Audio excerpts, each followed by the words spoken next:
Hey friends, and welcome to the Happy Hour with Jamie Ivey podcast. I'm your host, Jamie, and I'm so glad you're here.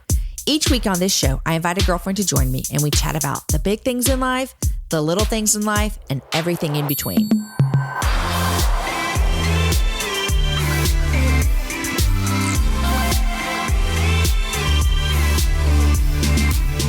Friends, are you feeling stuck in the rut of routine? Artist and author Ruth Jo Simons knows there is more for you even in the mundane moments.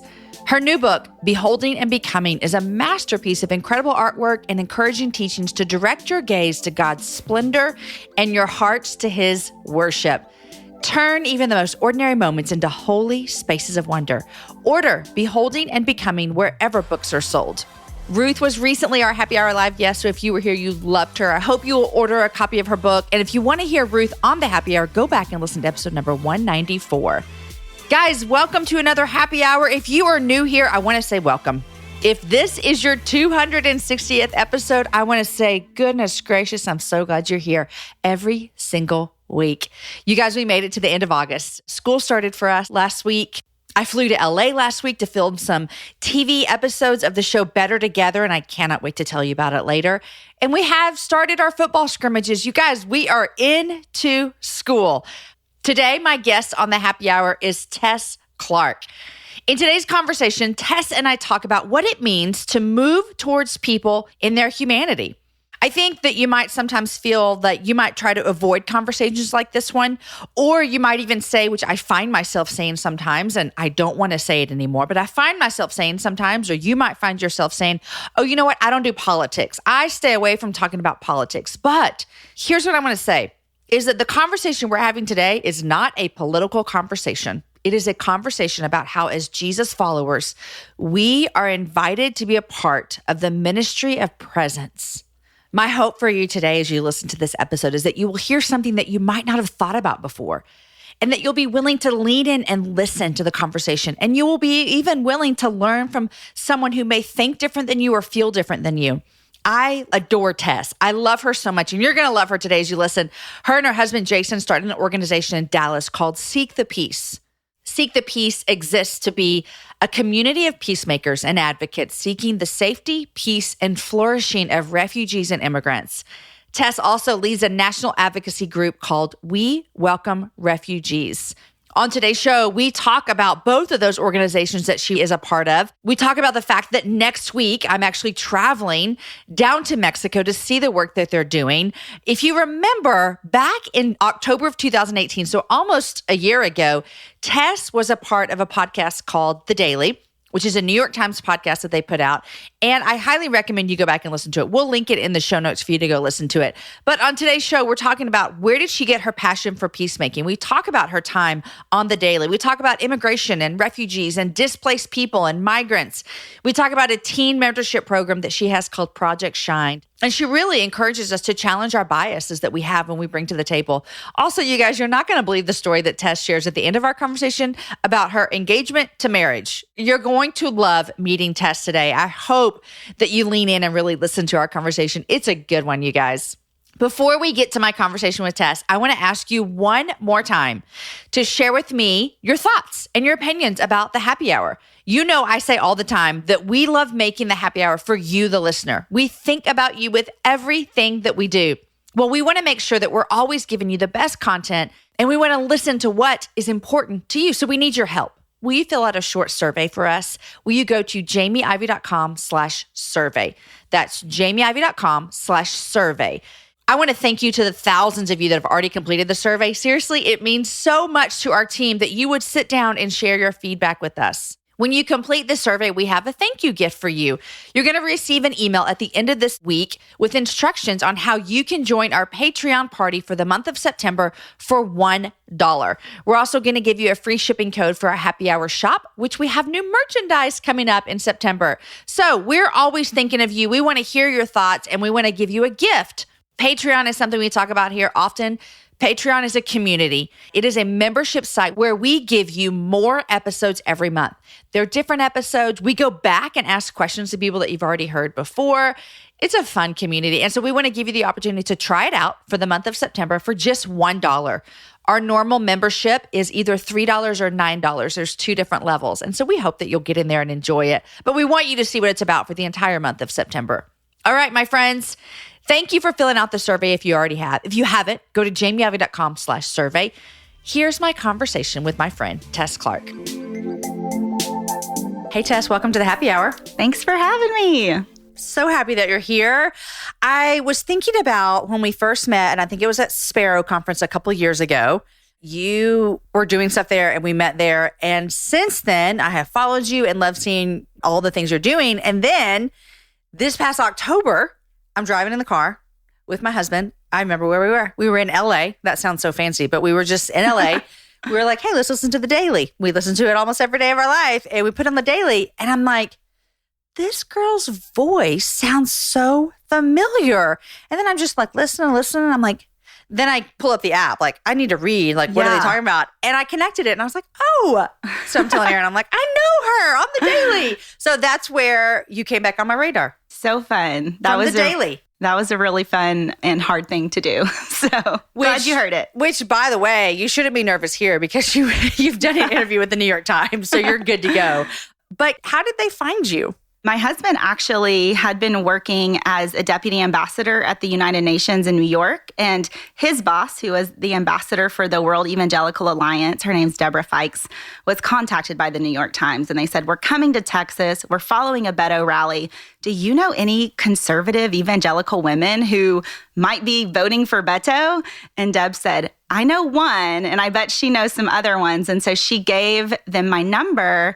And they ended up doing an article on me and some of my girlfriends. And then from there, they said, would you do an episode with us? And is there someone in your life who you disagree with politically, someone who stays in your life, right? Not just a friend, but a family member that might talk to us?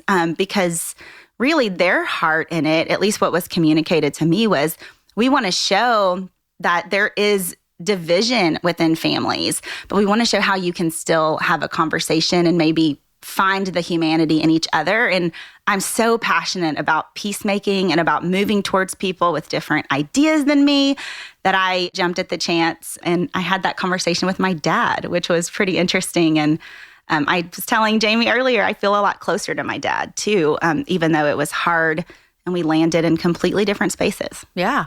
Well, you did a phenomenal job on that interview. Thank you. I mean, I shared it with everyone that I saw in the next 10 days. I was like, you have to listen to this. So I was super proud of you. You were very articulate and you talked very highly in ideas that I think a lot of people are struggling with these days around politics. So good job over there, Tess, on the Daily. Now, did you write an article for them or they interviewed you for an article and then the Daily? Yes, they interviewed me for an article. Okay. Yeah. Introduce yourself to my listeners and tell them all the things you do. Yes. Well, my name is Tess, and I am a wife and a mom to 3 kiddos. My husband and I founded an organization in Dallas called Seek the Peace, where we're working alongside refugees and immigrants just kind of day to day. And that's taken a lot of different turns over the last 11 years that we've been connected there. And then I also run a national advocacy platform that was founded by Ann Voskamp and Vicki Reddy called We Welcome Refugees. Our goal there is to really just tell stories and encourage people to, again, move towards people and their humanity and not in the things that make them different, but what makes them alike. That is so good. Okay, so this is a conversation that I'm excited to have because there is this idea that people might have that this conversation is political. And I think you would say that it's not. Yeah. But I think people would have the idea like, oh, I don't want to listen to this because I'm afraid of what she's going to say. But what I love about you so much and your organizations that you're a part of is your message is just moving close to people, like moving close to people that are different than you, moving close to people that disagree with you, all of those things, like moving closer and listen. And I think that's hard for humanity to do sometimes. So thank you for doing that. But my question for you is, you said you and your husband started this about 11 years ago. Where did that come from? When were your eyes opened up to the need? Where did even the word refugee pop into your head? Because I think that people could live their whole life, especially, white, upper class people, and never have to be concerned with refugee people. How did this come to your world? Well, Jason and I were living in China before we were in Dallas. We were both missionaries with the Village Church there, and we had an opportunity to help build a coffee shop there. And really the mission of the coffee shop was to employ people from the underground church who were moving into the cities, and then also equip college students with truth, really.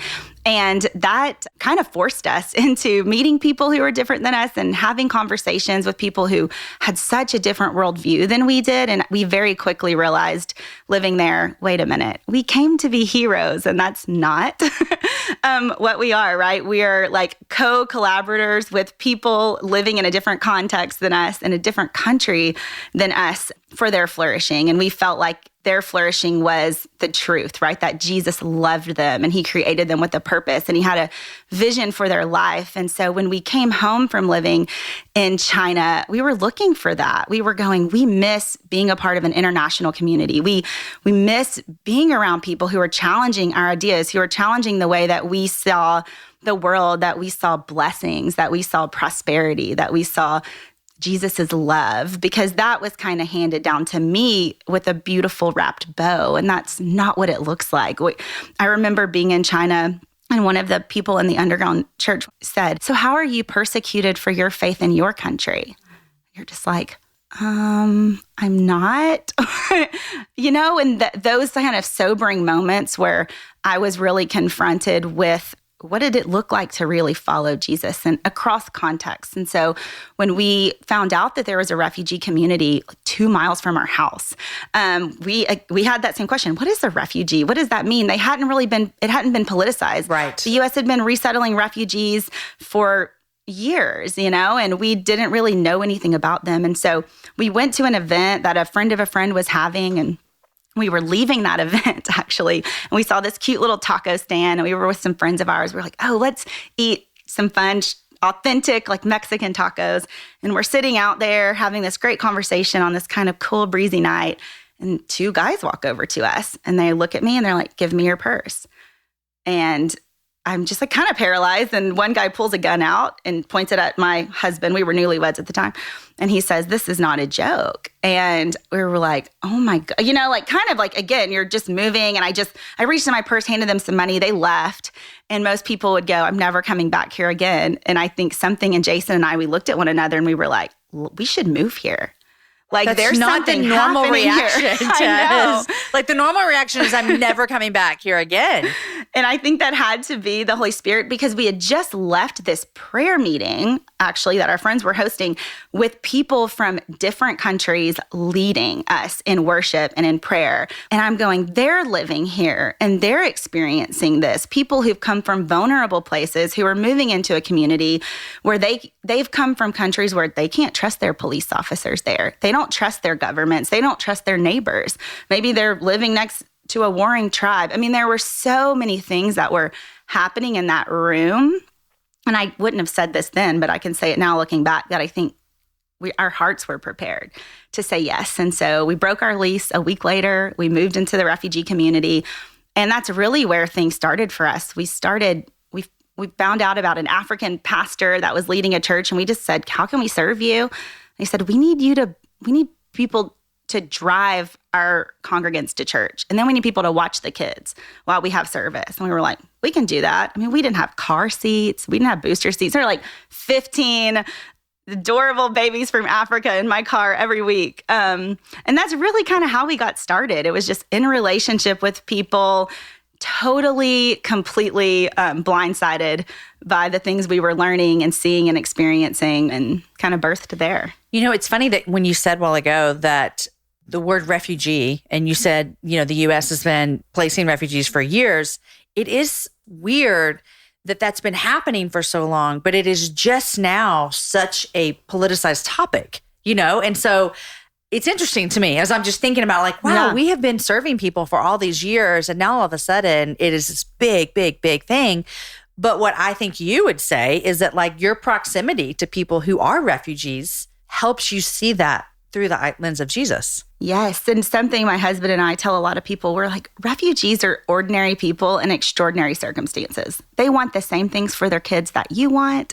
They want the same things for their families. They want to be safe. They want to flourish. They don't want to leave their countries. I think sometimes there's a misconception that people are like overrunning the country and they want to establish their maybe a religion here, or they want to take jobs or whatever that looks like. And I think in the last 11 years, I've never met anyone with that agenda.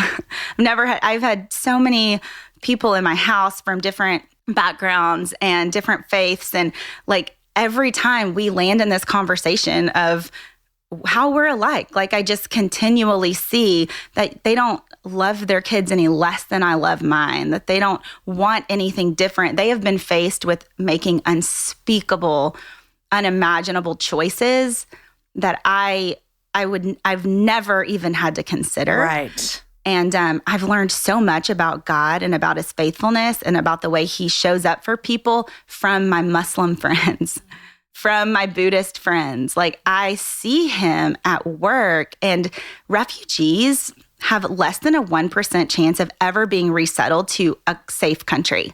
Less than 1%. There are 64 million displaced people in the world. And I cannot help but look at every time I'm having dinner with someone who's come from another country and go, if this is not a divine appointment, I don't know what is. If this is not what God is doing on the earth, restoring people, bringing them into his fold, into his self, he is moving towards people that have been marginalized and oppressed. Like we see Jesus doing it on earth every time. Like he's not walking by blind Bartimaeus and missing him like everyone else was doing for 30 years. He's stopping and he's seeing the person at the gate who is waiting to be seen and to be welcomed. And he's meeting a felt need, and then he's meeting a spiritual need. And he said, hey, Tess, hey, Jamie, do you want to join me in what I'm doing in healing a broken world? Because I'm doing it. Do you want to be a part? You want to come on? Okay, let me ask you a couple questions just as people who are listening. When you say that staggering number of 64 million displaced refugees, can you explain to us that are listening, I mean, we understand the word refugee, obviously, but what would make a person be a refugee? And when you say, do you have to put displaced refugee, do those two words have to go together? Refugees are people who have been forced to flee their homes for various reasons, whether it be a tsunami. You know, we've seen that happen, or religious persecution or war. And sometimes, you know, particularly religious persecution and war happening at the same time. So there are people who are faced to flee. And when they cross like a border in another country, they can then apply for refugee status. And so when I say refugees and displaced people can also be they're displaced in a different part of their country. So we're kind of lumping that number together. Gotcha. And I'm not even including the Central and South American people who we would consider like migrants. That's kind of how we might hear about them in the news. And so I would have to look it up, and what's that number maybe altogether? Has anyone done any research? But you've got it coming. You've got people coming from all sides. Yeah. Because of all different kinds of reasons, where we would say Central and South American people are fleeing because of gang violence, because of extortion of their government, because they're economic reasons, but it's a lot more about violence in their countries and in their communities than it is about economics right now. You also do stuff with refugee girls. Yes. So tell me about that, because I actually don't know what you do at all. Well, I about 3 years ago, I felt like God just kept kind of highlighting to me all the ways that women have been devalued around the world. I've gotten to spend time in different countries. My husband and I have spent a couple months in Amman, Jordan. We've been in Beirut, Lebanon, Israel, Palestine. And I just kept coming across women who were oppressed, like in their current, place, and then working with refugees in the community where we were living. And I just kept feeling like there was just this common theme that I kept seeing, which was that women really didn't believe in themselves. And I thought, when does this start? And I started doing a lot of self-reflection for me and seeing some of those own things in myself, even from the ways of who I saw on the stage at church.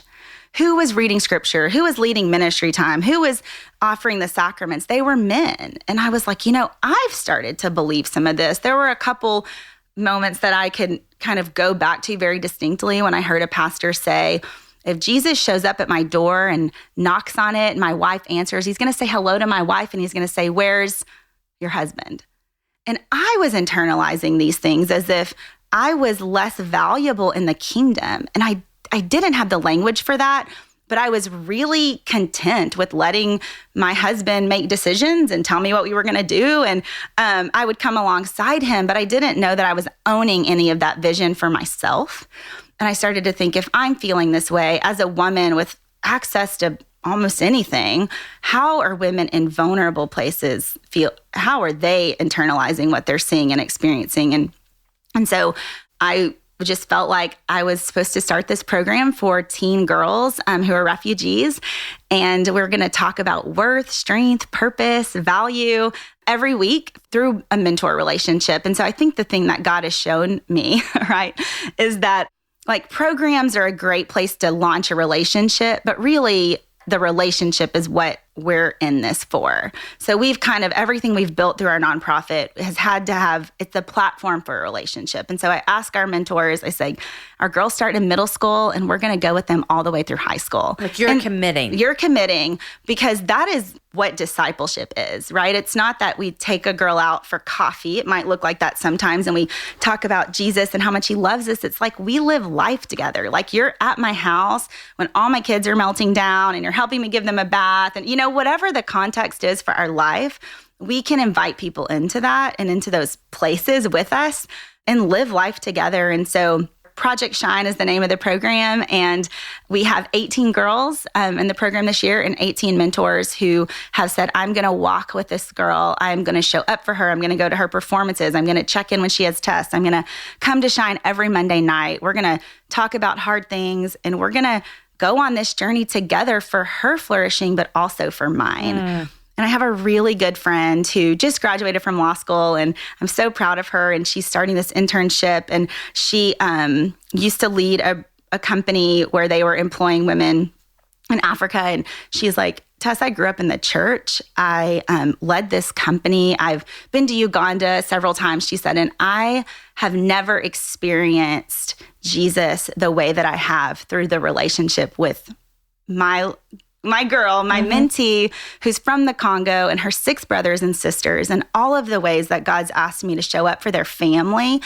And she's like, thank you for creating this space. Wow. And that was just, I don't need anyone to ever say anything else to me again. Yeah. Because sometimes being in those places kind of feels lonely. It's not glamorous. You're not getting the accolades, you know, you're like in the grind.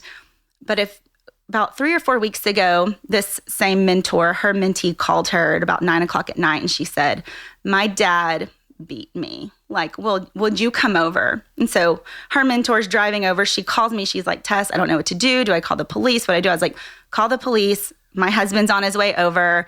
We're going to walk through this together. And so the next day I'm talking to the girl, the refugee girl, and I was like, you are so brave. Thank you for calling your mentor. And thank you for telling us what's going on. And she said, I called because I knew you would do something. And it was in that moment, and this isn't that hero moment. This is this moment where I thought, how many times has she made an outcry in her 13 years of life and nobody came? And that was, I had to sit with that. It's taken 2 years for her to trust me and her mentor enough to make that phone call. I have asked this girl, because I picked up on things several times, do you feel safe at home? Do you feel safe with your dad? Every time the answer was yes. She finally trusted us and felt free enough and knew that we were going to show up. And that takes time. That takes time. Oh, so you've been doing it for 3 years, you said? Yes, Project Shine. Golly. Yeah. And in the community for 11. You know, I think this is a really interesting thing that you brought up, because I feel like there's this idea that when people think of like a refugee, they would think of only grown people. We're talking about displaced families having to leave everything, not because they're choosing to, and then you're stepping in. That's so awesome. Yeah. And again, like I when people come through our training to serve with us, I'm like, the fact that you are in this room with this person from Africa, from Myanmar, from Syria, should never be happening. Statistically, they had a less than 1% chance of being resettled. And then what's the percentage? It's a ... I see what you're saying. That you would be in the room with them drinking tea and invited into their life. Like there is something so divine happening in this moment, and we cannot miss that. We cannot miss the ways that God is redeeming things. God's like intention was not for them to have to leave their home and to flee and to leave everything behind. I have met women who had to choose what children they were going to bring because they could only bring what they could carry. I have 3 children. How do you make that decision?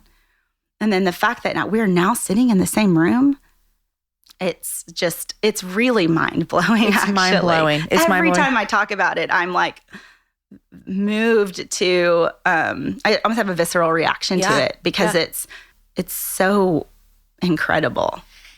And I'm still going back to the fact that this whole thing started when you were held up at gunpoint for your purse, Tess. Like, keep going back to that. That is also God's like working in the craziest circumstances to get you and your husband to that prayer meeting, and then for you to say, "I think we need to plant our lives here." You know, God's provision. I think sometimes particularly when you're walking with people in poverty who are marginalized and oppressed, you see it so differently. We were recently with a group of women in Oaxaca, Mexico, meeting with migrants, particularly women who were migrating from Honduras and Venezuela, and getting to hear some of their stories, which is a privilege in itself that anyone would share a part of something very traumatic with you. And one of the women said that her and her family had been walking for 2 days and they were picked up by Mexican police officers. And she said, that was God's provision for my family because we hadn't eaten. You know, you don't think about being picked up by police officers as provision, but she said we were fed and then we were brought to this shelter where we're now able to work and we're starting to save money to start our journey again. And I think that that's the thing I just keep seeing God in these spaces are the ways that he's keeping his promises, and that people who aren't forced into these situations, we don't sometimes see God in those places because we're not suffering. Mm-hmm.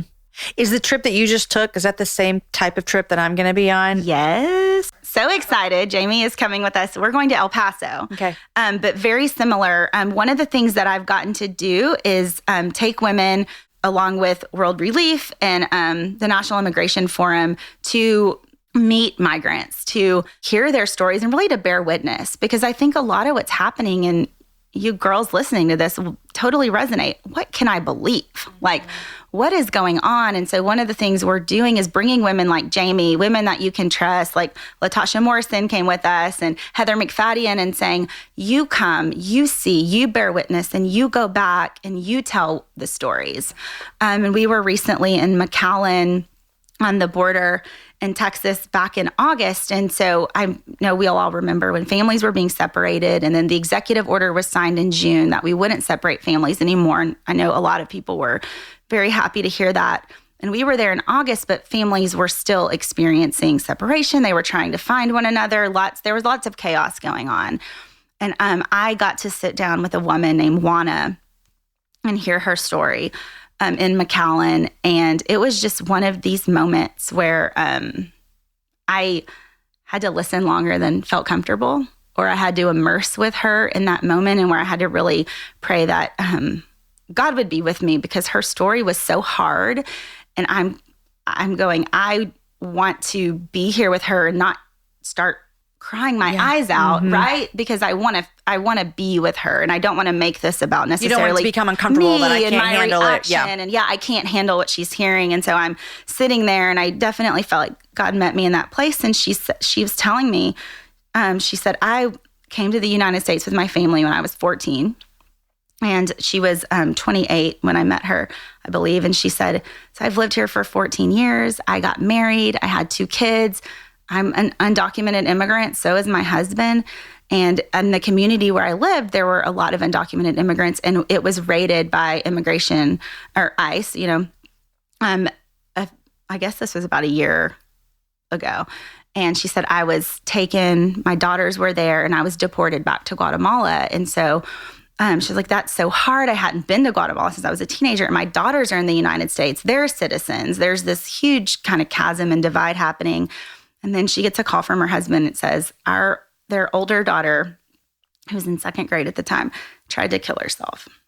And I'll get emotional thinking about it. And she said, and I picked up And I said, I have to go. Like, there is no legal way for me to get into the United States. There is no legal way because I've been deported. So the only thing I could do was try to cross illegally.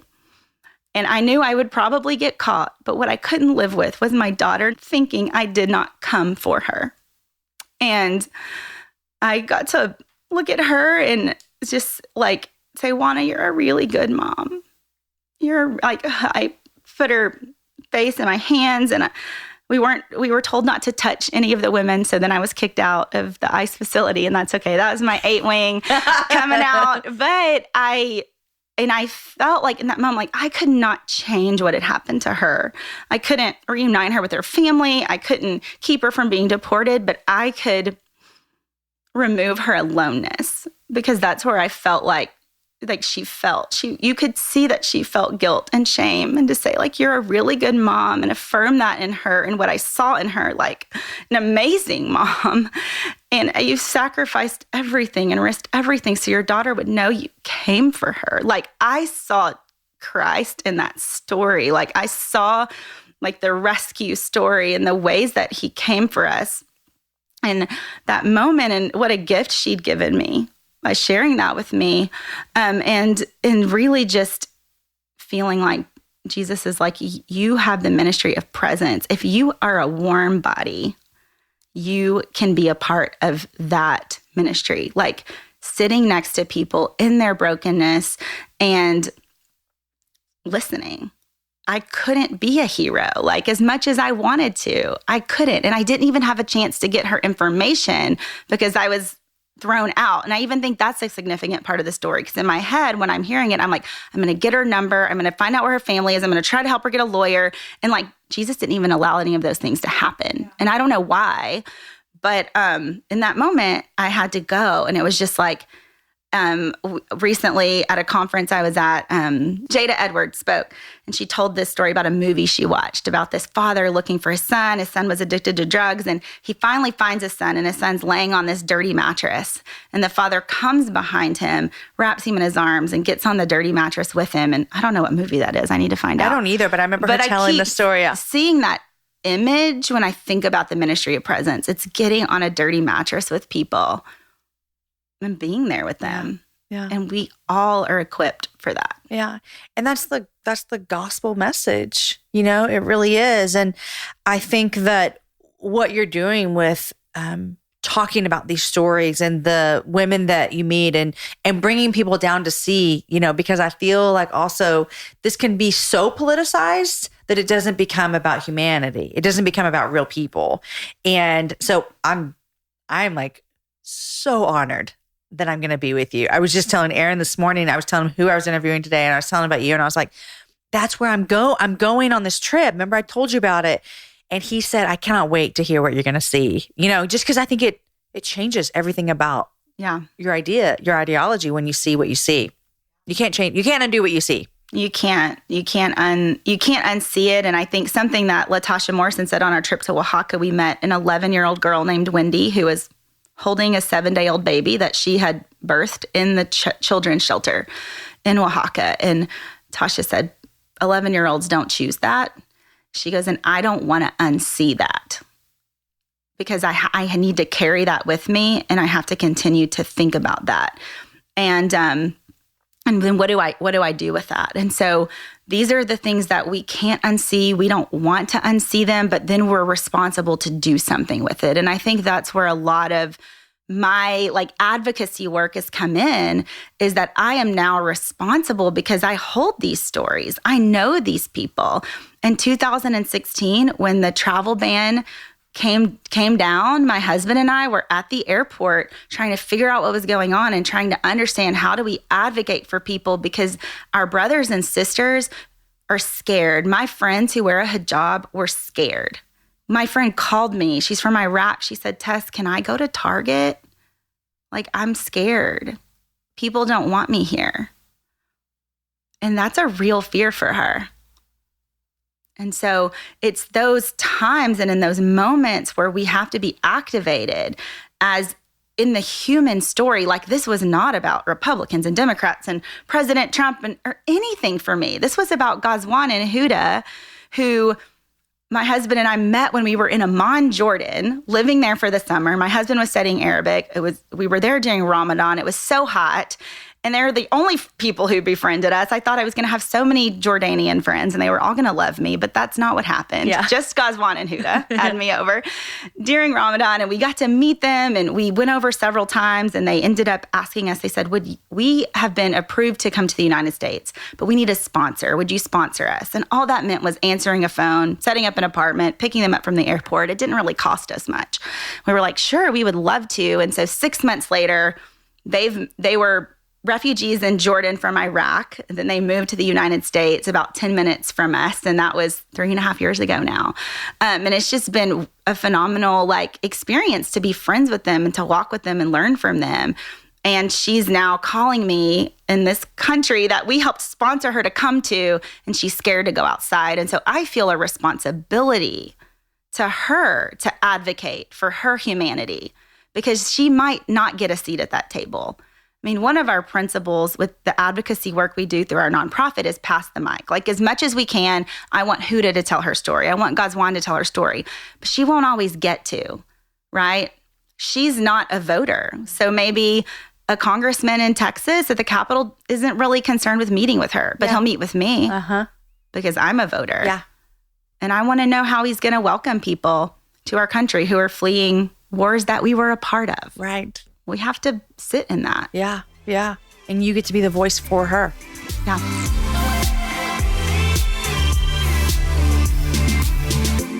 Okay, friends, I know you're loving this show, but let me first thank our sponsors who make today's podcast possible. Today's show is brought to you by Third Love. With more than 70 sizes, including their signature half cup sizes, Third Love designs bras with breast size and shape in mind for a perfect fit and premium feel. I've been wearing Third Love bras for over 3 years, and I continue to be surprised by how comfortable the fit is. The straps don't slip, there's no itchy tag label, and it's made of lightweight, super thin memory foam cups that are super comfortable. You guys, it's the perfect bra. I regularly forget that I even have it on. It is that comfortable. Third Love is hands down the most comfortable bra that you will ever own. Best of all, every customer has 60 days to wear it and wash it and put it to the test. And my friends, if you don't love it, you can return it, and Third Love will wash it and donate it to a woman in need. Third Love knows there's a perfect bra for everyone. So right now, they are offering all of my happy hour listeners, and that is you. They're offering you 15% off your first order. Go to thirdlove.com/Jamie right now to find your perfect fitting bra and get 15% off your first purchase. That's thirdlove.com/Jamie, Jamie, for 15% off today. Today's show is also brought to you by Panama City Beach. Are you dreaming of a beach vacation right now? I think I'm always dreaming of a beach vacation, my friends. Start planning your escape to Panama City Beach, Florida. Imagine spending your days doing the things that you love, all in a setting of sugar white beaches and turquoise water. Discover endless family fun, heart-pounding thrills, eco-adventure, and romance. Make it memorable. Get up close to dolphins in their natural habitat on a boat tour. Give paddleboarding a try, or just lounge under an umbrella. There's so much fun, it'll make your family's head spin. Or make it exhilarating, you guys. Find your thrills flying on jet skis, kayaking at sunset, or snorkeling in turquoise waters. It's everything an adrenaline junkie lives for. Make it incredible. Bike along the beach, take an airboat tour, or explore the secluded beauty of 2 state parks. Panama City Beach offers one eco-adventure after another. Make it special with a romantic getaway. Relax and reconnect with your favorite boo with dining on the beach, breathtaking sunsets, and enough live music to dance the night away. So make it yours, you guys. Make it Panama City Beach, your real fun beach. Plan your escape now at visitpanamacitybeach.com. Okay, here's the rest of my conversation with my friend, Tess Clarke. You were telling me earlier today about how you had an interesting interaction with a man on an airplane.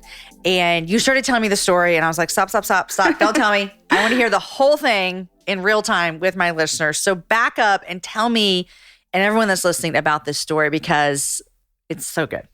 Yes. So I was flying home from New York. I'm sitting next to this guy who's just devouring this huge stack of papers, and I'm going, who is this person? I've got to know who he is. So I strike up a casual conversation, and I end up finding out that he's in politics. He's working on the new Green Deal. He's working for Bernie Sanders and his presidential campaign.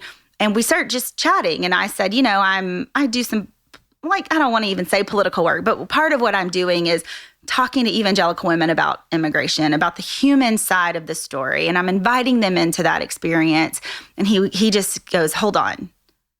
I don't know any evangelicals, but what you're telling me is that you are an evangelical. And I was like, yes. And he goes, and you guys are not a homogenous group of people. You're not all, seeing the world one way. You're not anti-immigrant or anti-refugee. And I was just like, no. And it was in that moment that sometimes I forget I'm in these circles where we're nuancing a lot of these conversations, where I'm getting the opportunity to nuance them with my girlfriends or with, my in-laws or whoever it might be. And this guy I'm sitting next to is going, I don't know an evangelical. I mean, he's on the left of the left, right? And we end up finding this common place where he said, would you talk to Bernie's campaign about this? Like, how do we nuance this conversation where people will listen? And that was just like kind of, again, one of those moments where I'm thinking, hey, the power that we hold, right, in story and in conversation, but then even him walking away with maybe a different view of Christ followers. And that meant a lot, that I got to maybe kind of paint another brushstroke in that story for him too. And I think that's just, I love that story so much because I wish I could have seen his reaction like, wait, what? Excuse me? Did you mention immigration and refugees? But what I love about that is that the way that you are right now, Tess, and the way that you got to where you are is because you just leaned in and listened. And you talked about that ministry of presence. Like you just said, I can't get this mom back to her daughter. I can't solve these problems. I can't get them back to their home country that's being ravaged by war and famine. I can't do any of those things, but I can sit and listen. And it changes your entire life. And I was talking to a friend the other day, and she was like, so what you're saying with the ministry of presence is like, I can go do that with my neighbors. And I'm like, yes, you can. But I think God has something for us outside of our context too, outside of where we're comfortable.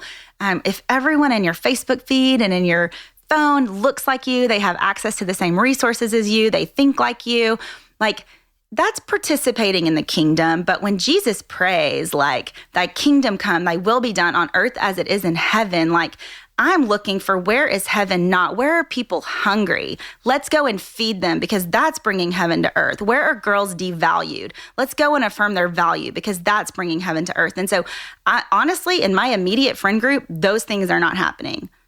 We're all living really great lives. We have what we need. Our kids are safe. Our families are full on dinner. And not that there are not real needs in those communities, but I think that part of bringing the kingdom to earth is going outside of those places. Jesus literally left heaven. I think about this a lot. The most comfortable place he could ever be, right? Where he's ruling and reigning and in all of the glory. And he left it and entered earth into the center of our broken reality. And he contended for us to death on a cross. He was literally the victim of state-sanctioned violence. Like he came and he walked the earth and he saw the oppressive systems and he flipped them on their heads. So when you hear people say, do you want to be a part of the upside-down kingdom? It's the kingdom that looks like the first being or the last being first. Like this is the invitation that he's left for his people. And he's like, and guess what I have for you there? I have life for you.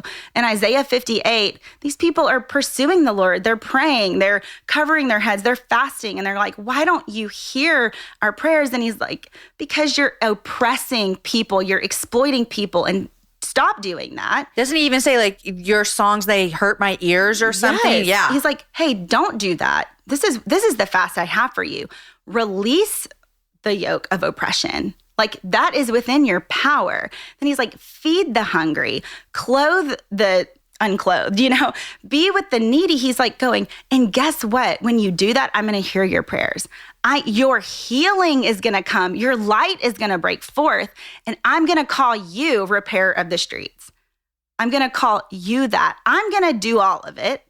You're going to partner with me, and guess what? You're going to get the healing. Your light's going to shine forth like the dawn. Your life is going to be better. And that is the thing that I'm consistently hearing, particularly from the women who've jumped in with me and followed me into the refugee community and into Project Shine and on these trips to Mexico. I feel so honored that anyone's saying yes to any of this, is they're coming on out or in the midst of it, really, not on the other side of it. And they're going, I feel privileged to be here. I feel blessed. And sometimes that it feels so overwhelming to enter into a space where we might be uncomfortable or scared or we don't know. I mean, I know sometimes I'm like, I'm not going to say the right thing or do the right thing anytime I'm entering into a new conversation.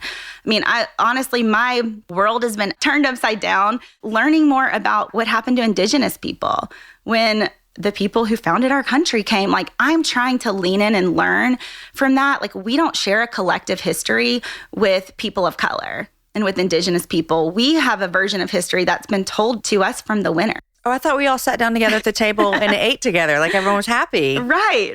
Me too. And I'm going, wait, the people who held the power told the stories. And those are the stories that I know. So I'm having to go and find a new narrative and find a story. And that is uncomfortable. And I'm scared to talk about that with people of color because I'm like, I'm not going to say the right thing or do the right thing. And I feel like God's just continuing to remind me in all of these places and hopefully remind the women that I'm walking with that, like, he's not asking me to do it perfectly. And really, a lot of the times, he's not even asking me to say anything. Yeah. He's asking me to listen.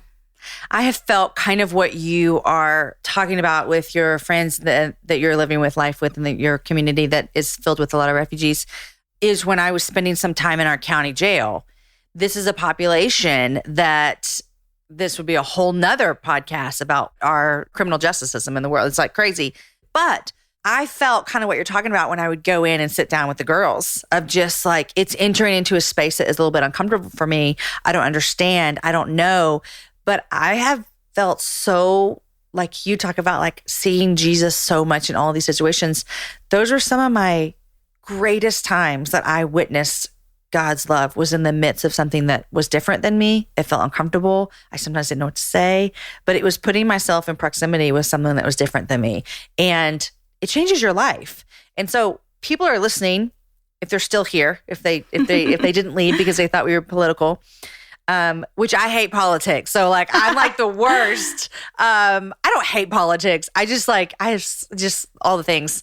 But here's what I think some people are rethinking, Tess. They're like, yes. I mean, they're going to rewind and listen and talk to you about this conversation and listen to what you're saying and go, yes, this is exactly what I'm missing in my life. I don't even know what to do. I don't even know where to start. I don't even know where to look for somebody.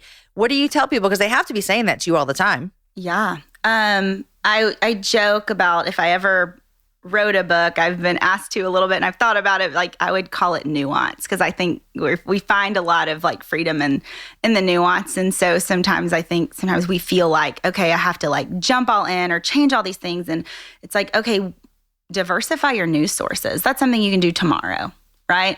Go and read. That's going to make some people nervous. It is. But go and read several different news sources. If you only read one and look up the same story, I do this now. Like, what's the same story and what is the way that it's being told in different places? And you hear different things leap off the page, the ways that people are described, right? And we start to challenge our own bias.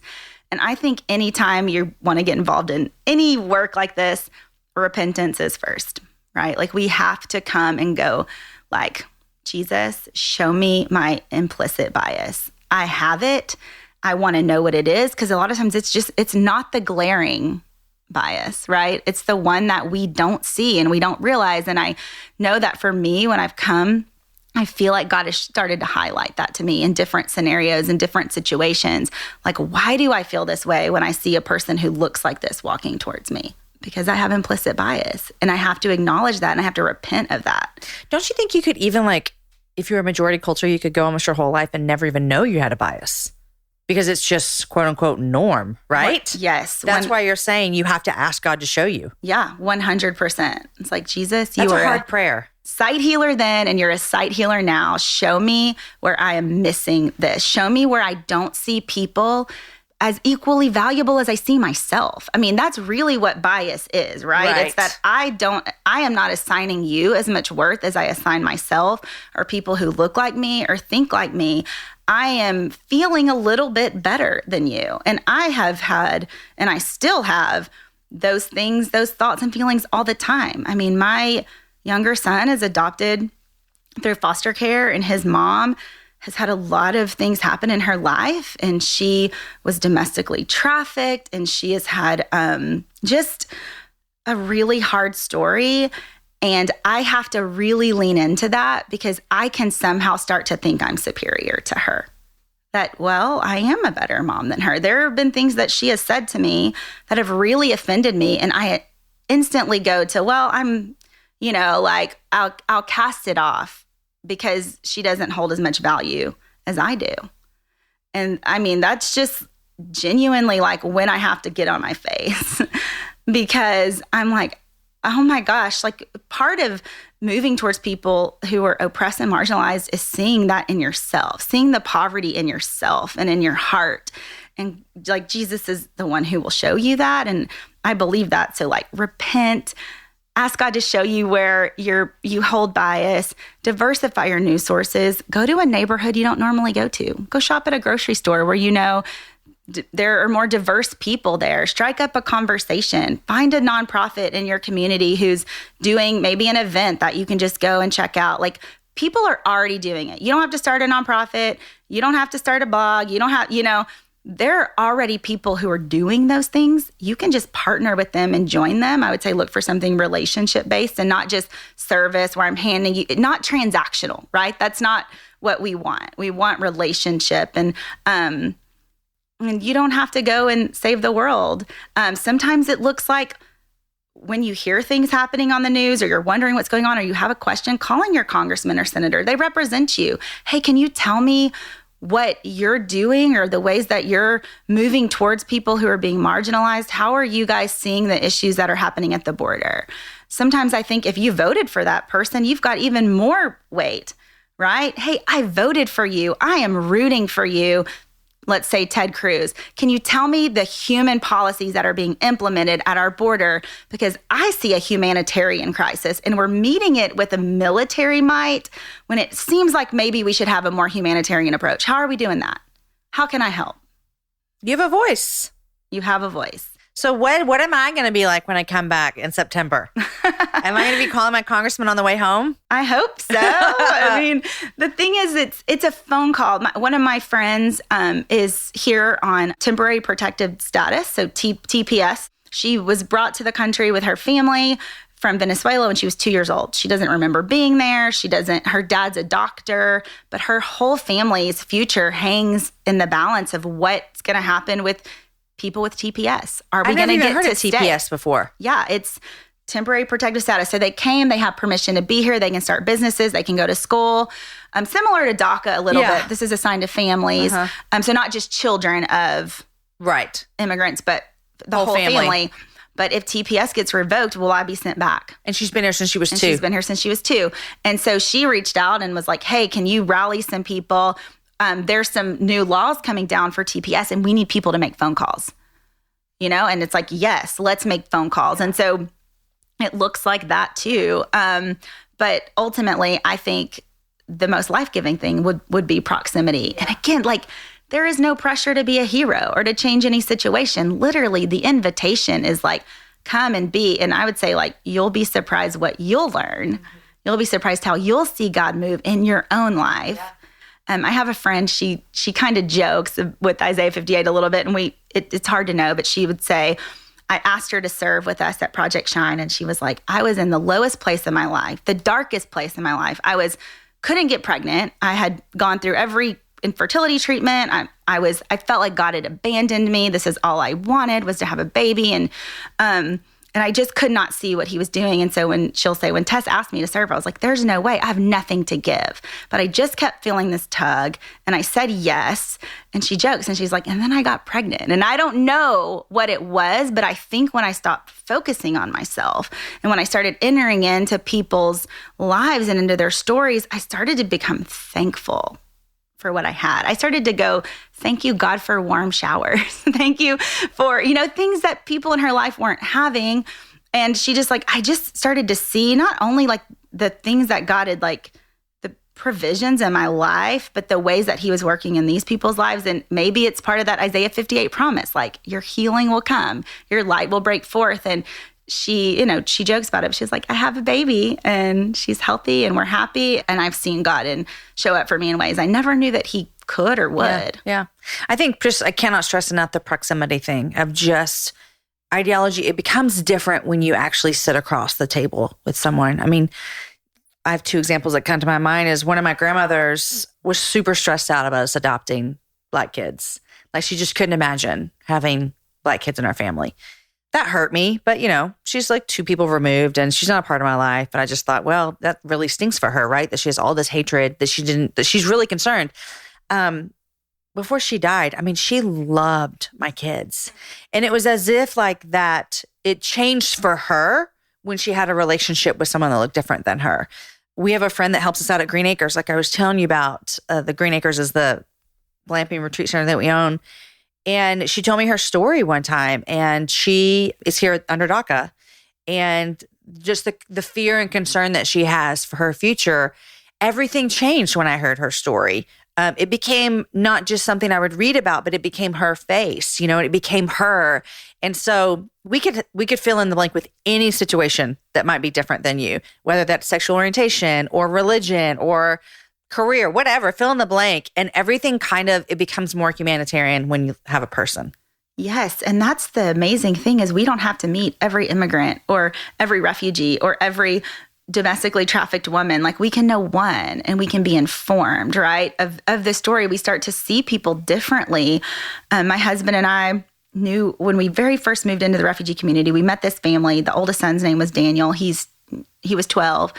And we became really close to the family, and they ended up moving to Lubbock. And refugees a lot of times are transient, so their phone numbers change. And it's just, the stability's not there like we have. And so we lost touch with the family. This was kind of before Facebook, I guess. And so I'm sitting in our office one day a couple years ago, and this grown man walks in. And it was Daniel, and he was 17, and he was where our office was kind of in the center of this refugee complex. And so people would always walk in thinking it was the leasing center. So it's just kind of a God thing. So he walks in looking for an apartment. And I'm like, would you take your hood off your head? And he's like, what? And I'm like, and he did. And I was like, Daniel. I mean, he was, a grown up 12-year-old. And Daniel was looking for an apartment. I called Jason. I was like, I feel like we're supposed to let Daniel move in with us. He's back. He's like, Tess, we have not seen this kid in 5 years. We don't know what he's been through. We don't know what's happened. I'm like, it doesn't matter. He's coming. He's coming home with me. So he comes home with me. And that's how things work in our house a lot. And he starts telling us a story. And he was literally fleeing a gang. He had gotten involved in a gang. He was running away. And all the implications that were coming with that. And I was like, I don't need to know any other gang member because I know Daniel. And his story informed me of why he ever got involved, which was he dropped out of high school. He was working at McDonald's 40 hours a week. He was the oldest boy in his family. He's responsible for taking care of his mom and all his sisters. He's like, you know what? I was not making enough money to pay our bills. This guy next to me flipping burgers, he's selling weed. And he tells me, hey, I can help you make enough money to feed your mom and your sisters. So he got involved in the gang. There is just, I just operate in the belief, I just don't know that anyone is just birthed into this place where they're I want to go kill and steal and sell drugs. It changes the narrative in your head. Lives. Yeah. It's there are things that have happened along the way for someone who is in this position when you see that, it just changes everything. Yeah, it's when you meet a woman in the jail and she has been prostituting. No one writes in their 3rd grade folder, when I grow up, I want to be a prostitute. It's just, that's not a choice. And so we talk about that a lot I'm sure you see this a lot about was it really a choice? Because there are so many other things that we could talk about for 3 hours of what led Daniel to be there. Tess, thank you for sharing all that. It is my prayer. You asked me before, what do I hope for women from this? I hope that women just hear maybe something different that they hadn't heard before. I don't think this is a conversation that's talked about a lot. I'm learning so much all the time. I mean, this is a new conversation for me within the past 6 years. And so I'm like this itty bitty baby just watching you and learning and watching my friends, Tasha, and, do the things that you guys are doing. And I'm honored to be like around you in proximity to learn from you. So thank you for teaching us today. And thank you for your stories. And thank you for inviting me to come on the trip in September. I mean, I'm excited for what God's going to do. Okay, I'm going to flip the thing real quick. We have a few minutes. And before I ask you what you're loving and what you're reading, this is probably the longest story ever, but I cannot leave here without understanding what happened when you were getting married. Okay. I grew up, and I'm not going to go that far back, but I will just say, like, my life was pretty easy, right? Like, I had a mom and a dad and brothers, and we went on vacations, and I went to this private Christian school, and I was like, when I was the valedictorian in my high school, I went to college on a full ride. I mean, I knew you were smart. I could tell. All of these things you're sweet. It was just kind of like, oh, here's a silver platter. You want it. And so that was genuinely like how I would have described my experience. So out of college, I meet this guy, like we fall in love. It kind of happens all very fast. And we end up in China together, and we came home from China to get married. And 3 weeks before our wedding, he's like, I can't do this. Like in a phone call, because I was home at my parents' house having a wedding shower. And I was like, oh, what do you mean? Like, no, we're going to work this out. We can do what's going on. He was like, I just have so much anxiety. Like, I feel like something is sitting on my chest. Like, I love you. I want to marry you, but I cannot do it like this. And so this kind of like unravels this entire, like my whole world is falling apart. Even in my in third grade, we had to write an obituary, which is so weird now that I think about it. And in my obituary, I was a missionary in China. I mean, when I met him, he was already living there, and I was like, everything that Jesus ever had for me is just happening, Silver right? platter. And coming true, exactly. And then like my whole world came crumbling down, and I was like, I had moved all my things to China. I've never been back since then. I mean, we were supposed to get married, and neither one of us get back. So you came home to get married. We came home just to get married. And then you're going to go back. We were going to fly back. We were going to honeymoon in Thailand, fly back, go back to our lives in China. The coffee shop that we were helping build was off the ground and running. And also we were like a really kind of public couple at our church, because everyone knew like this missionary couple's getting married, and everyone was so excited for us. And so it was just like, just everything that had happened. And I just was like, God, where are you? Like, I just felt so abandoned. I just remember there were days I was like, I cannot get out of bed. I mean, I had his initials tattooed on my wrist. I mean, this is how in this I was. I know how the story ends. Yes. But I'm going to make a recommendation for all girls to not tattoo anyone's initials on your wrist until you're married.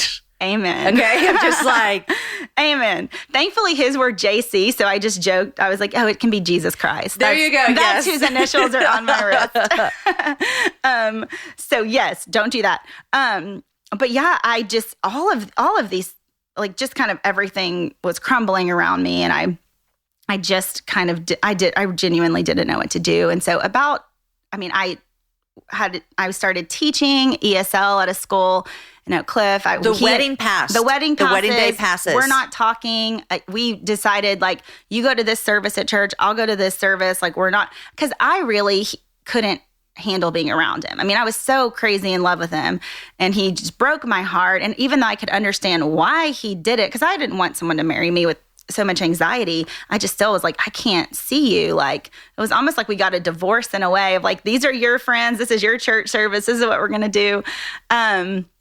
And so about a year and a half later, I get a phone call from him, and he's like, and you have moved on with your life. I've moved on with my life. I was actually dating someone else. Were their initials JC? They were not. See, this is a problem. Jesus, I was like, this is for Jesus Christ, and I'll tell you more later. And I really liked this guy, and I get this phone call from Jason, who I'm married to now, who broke my heart, and you guys will love him later, though. And he's like, hey, can we have coffee? And I was like, no, I would never. I mean, at this point, the last time we talked, I was in love with him. So he when he tells the story, he's like, wait, I was shocked that she didn't want to have coffee with me. I mean, she was like, so in you love broke with my me. heart. I'm like, I had to go cold, man, to survive this, right? And so I was like, no way. And so he ends up sending me flowers to work, and he for every day. What has he been doing for a year and a half? He was working as a missions pastor at the Village Church, and he was in some intense counseling. So a lot of his so he's just doing his own life right now. He's doing his own life.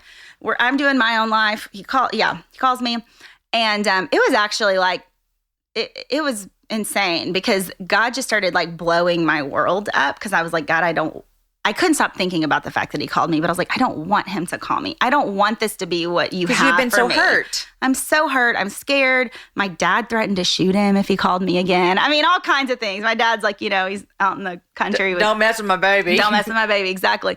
And so I'm like, I don't even know. Just all my friends are mad at him. I mean, nobody likes him. Right? I have no one. I'm like, I will have no one in my corner if I walk out in this. And I just felt like the Lord just kept asking me to trust him. And so I'm in my room one night. I was crying. I literally did not want to say yes to going on a date with him. The first time he called me was in August, and we went on a date in October. So it was a couple months past. I'm trying to work this out. And the rain is pouring down. And I just felt like that voice, the Holy Spirit just go, are you going to build this ark? And I just knew what I was being asked. Are you going to trust me? Do you trust me when nothing makes sense? Are you going to build this ark? And I'm like, oh, maybe. And then I feel like I'm supposed to read Ezekiel 36. And I'm like, I don't even know if there is an Ezekiel 36, right? So I open my Bible, and literally the very first thing I read, it's Ezekiel 36:28 or something. It's God redeems Israel for his name's sake. And it talks about how he's this land that was dry and desolate. He's going to cultivate it. He's going to restore it. And he's and I'm going to do it. And everyone who sees it will know that I am God and I have done this. And I just was like, God, you are making me a promise. If I will trust you in this, you are going to heal me. You have healing for me. Because I think what I started to realize too is I hadn't really healed. I had stuffed it.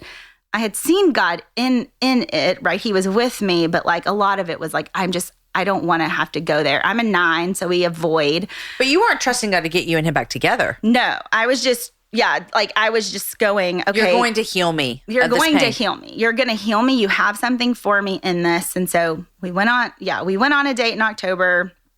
We got married a summer later, I guess. Okay, wait, time out. I have a few questions here because you just skipped a lot of things. I know. How much time do we have? We don't have much, but I just cannot get over this. When he called off the wedding, yes. What did you do with your wedding ring?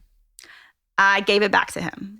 And then when he asked you, did he ask you to marry him again? He did. Same ring, new ring. Same ring. And you're happy with that? I was happy with that. I loved the ring. I had picked it out. It was an estate piece. It was really gorgeous. But and I even think there are just so many significant things. We could do a whole podcast about our story and getting back together and all the things God's done in the last 11 years that we've been married, and the ways that he's just restoring, right? This dry and desolate land, and the ways I'm having to really trust Jason and God. And, but he, the first time he proposed, it was with all of our friends at this really fancy hotel in Dallas. There was all this champagne, and it was just this really kind of all of these people involved moment. And then the second time we were in this really intimate restaurant, and the back room of it is covered in these tree branches. And when I walked in, there were little notes hanging on all the branches all the way around the room. So I was reading them all the way. When I got to the end, he was on his knee with the ring. And the significance for him with proposing with the same ring was that I'm presenting this to you, and I will never leave you. This ring represents what was broken and what's whole now. And so I love it. You got tears coming to my eyes over here. That's so great. Yeah.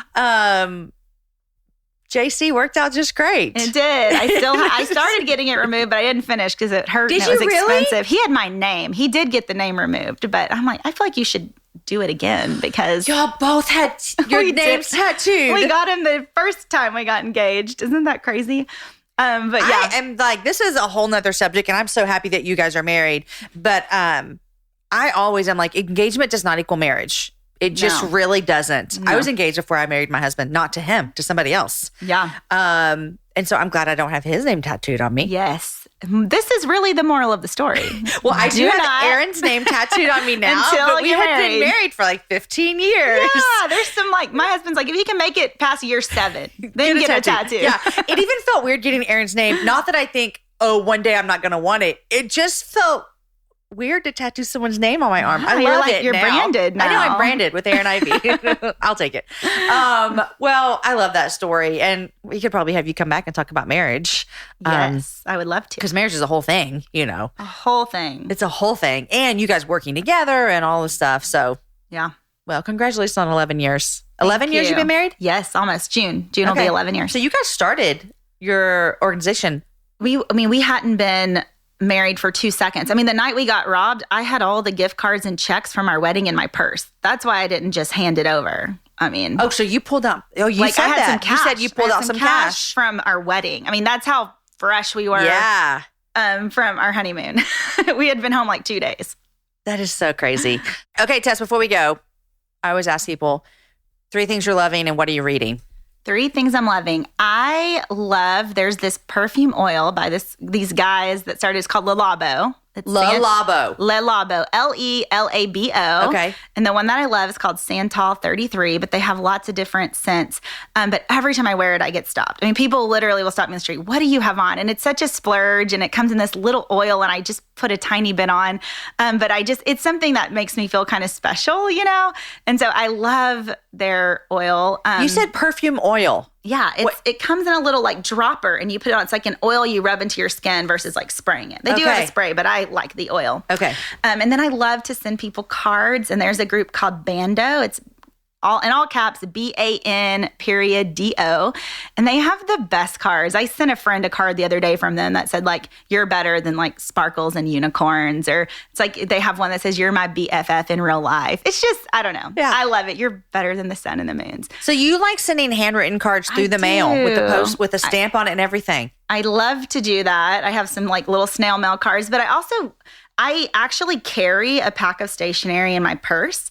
And so that way, if I'm anywhere and I feel moved to write someone a letter, I can do that. And so like sometimes I'll be at church and worship and I'll feel like God wants me to write something for someone. And so I'll have that paper with me and be able to pass a note. And I don't know, it makes me feel very high school again too. Passing notes is so fun. Sometimes when I travel, I'll carry some stuff with me just in case I want to leave a note to the person putting on the event. But I love having it with me all the time. Yes, it's a great little way. You said a lot of amazing things in this past hour, and that's one of my favorite 5. So I need that in my life. Brighten someone's day, you know? It's really fun. And then this is just a total personal one, but one of the ways that we empower people through our nonprofit is we make candles. And so I love our candles, and I'm definitely biased towards them, but my husband and I spent so much time curating the scents, so they're all my favorite. So, I mean, I don't smell a candle I like more than a candle from Seek the Peace, and refugee women make them, and so that's even a more, like a better reason to love them. The first time I met you a handful of years ago, I brought home 3 or 4, and I have to agree with you. They smell very nice. Well, thank you. So I love those. And what am I reading? Okay, I'm sure I'm like so many of you. We've got like a nightstand with a bunch of books. So I'm reading The Very Good Gospel by Alicia Sharon Harper for the 2nd time because I feel like every time I read it, God highlights new things, and I'm just going, oh my gosh, this is so good. My friend Michelle Warren wrote a book called The Power of Proximity. She's phenomenal. She's on the trips with us. You'll get to meet her, Jamie, when you come with us to El Paso. And that book will transform your life and give you ways to see the world that you didn't know. Okay, I'm going to read the book before the trip. Yes, please read that. And then I have some other friends. I love to read books my friends wrote. Named Jer Swigart and John Huckins. They wrote a book called Mending the Divides. And a lot of the peacemaking practices and principles I've implemented into my own life, I've learned from them. They've really taken all of these verses in the Bible about peacemaking and the ways that Jesus talks about peace and bringing peace to earth. And they've made a really practical guide for how to enter into that. And I love that book so much. Tess, thank you so much. Thank you for your voice that you have right now that you're using for the gospel, to bring people into the ministry of presence. I'm thankful for you. I'm thankful for the work that you're doing. I'm glad you came on the show.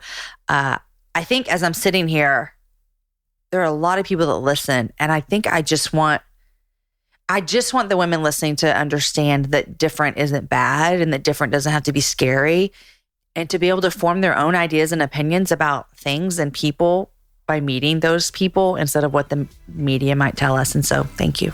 Yeah. Thank you for having me. I appreciate it. Guys, today's show is also brought to you by ThredUp. Now, what you need to know is that ThredUp is not your typical thrift store. Shop all your favorite brands for up to 90% off estimated retail price right from home. Plus, when you go to thredup.com/Jamie, you can get up to 50% off your first order. Guys, do the math. That's a lot of percentage off. Thredup.com/Jamie, Jamie, for up to 50% off select items. Terms apply. You guys, I cannot believe that story of Tess and Jason and their engagement, from breakup to re-engagement to marriage to newlyweds robbed at the taco truck and then moving to that same community to be a part of what God was doing there. I love Tess sharing her story with us and in kindness educating myself and you about the communities of refugees and immigrants that are present in our communities. I hope you follow along with my trip next week as I go to El Paso with Tess. And that together we'll see that God has something for us outside of our context. Make sure you're following my Instagram so you can see that it's at Jamie Ivey. Today's show was edited by Chris with Podshaper, and the music was developed for the show by Matt Graham. Show notes are written by Aki Slockers, and the whole thing is organized by Lindsay Sweeney. Next week, my guest is my friend Kat Armstrong. You might remember Kat from forever ago if you've been listening for a while. She was guest number 81 back in March of 2016. She's back with me next week to talk about her book, No More Holding Back, emboldening women to move past barriers, see their worth, and serve God everywhere. I read this book and had my pen out the whole time taking notes.